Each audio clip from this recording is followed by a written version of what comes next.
This is my University of Washington pullover. What does that mean? Let's get your dubs up, baby. Get them up. Get your dubs up. I always thought that was West Side. That's University of Washington. W. So- Get your dubs up. Mazz, where are you from?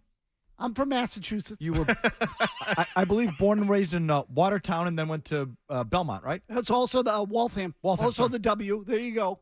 Get them up. Okay, so what's up with the UW stuff? So my wife went to the University of Washington. My sister-in-law went to the University of Washington. My sister-in-law's husband, who's sort of my brother-in-law, went to the University of Washington. So through marriage, I am a University of Washington alum and supporter. Which has led you to a thought about the college football playoff. Yeah, no, I watched the game on Friday night. I should tell you, by the way, that I warned them all on Friday night that I thought their team was going to get its ass kicked by Oregon. But they ended up winning the game. They're in the national playoff. But look, nationally, and I know we don't do college football here, but nationally, this is one of the big stories, was the teams that advanced to the playoff.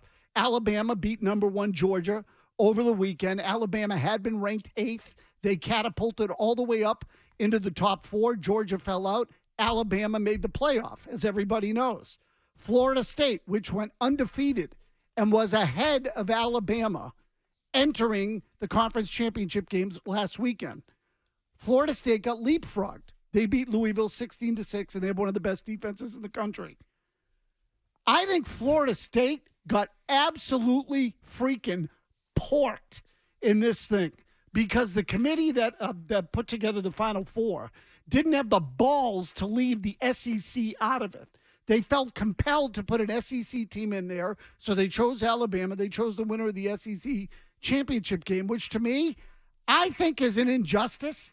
And I know it's easy to look at the SEC and look at Alabama and Georgia and say that the winner of that game, the winner of the SEC, should absolutely be in the Final Four because it's the best college football conference in the country. But why play the games if you're just going to put the winner of that conference championship game in the Final Four? Why even play?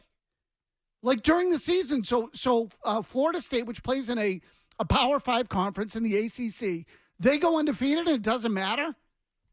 I think that sucks. Yeah, but they're down to their third-string quarterback because Jordan Travis is hurt. And so, look, I have sympathy for Florida State fans. That sucks. Your team did get boned. They got boned. But for everyone else that's mad about it, like yourself, Mazz, like to me, it's like, well, this is what you get for holding sports to a higher standard and thinking it's like some sort of sacred cow, whereas I just look at it as any other form of entertainment. And it is an entertainment business. And so if I'm on this commission, I say, like, all right, like, what are we have to put the most entertaining games and the most entertaining product out there.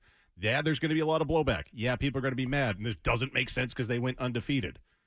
Alabama's better for business having them in there. So that part is true. Alabama is better for business. I get it. You know, it's more buzz. It's a more accomplished program. I'm sure they travel better, although it's not like Florida State is freaking Louisville. Okay, we're still talking about one of the better football programs in the country.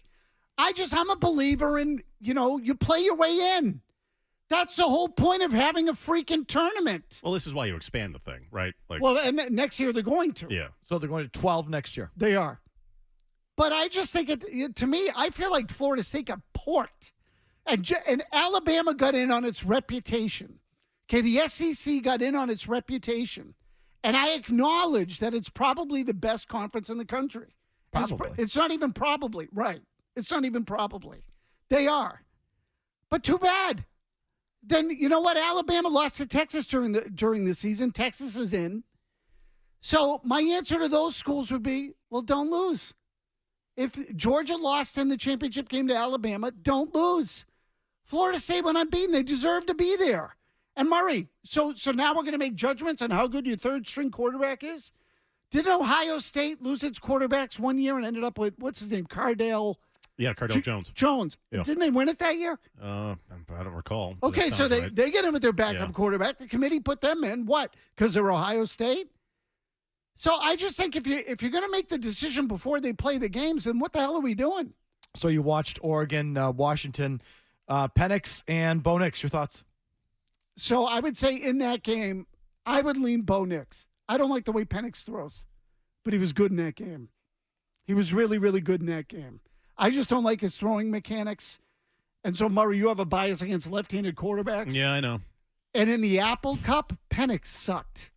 He was awful in the Apple Cup. And wouldn't talk to the media after that game, too. It was very Caleb Williams-esque. But in the game against Oregon, in the championship game, he was really, really good. So I can see what the draw is on a guy like that, but I don't think I would take him. I don't. I'm not sure I would. Now that the Patriots are in the number 2 spot, I'm assuming it's going to be Drake May that falls in their lap. I don't know if I like that guy. Now, why don't you like him? Would you take Drake May? So wait a minute. But hold on. So you're out on Caleb Williams because of the crying in the mother's lap. He's going to go number 1 anyway. But you're out. I am, yeah. Yeah. Yes, you're out. Yeah. We spent a whole week on this last week. You're out on Caleb Williams. Yeah, but I said if I had the number 1 pick, I'd probably take But Now- you're GM Mazz. You're not taking him. You're out on Nix and Penix. You don't like the way Penix throws the ball. Correct. I lean more towards Knicks on that.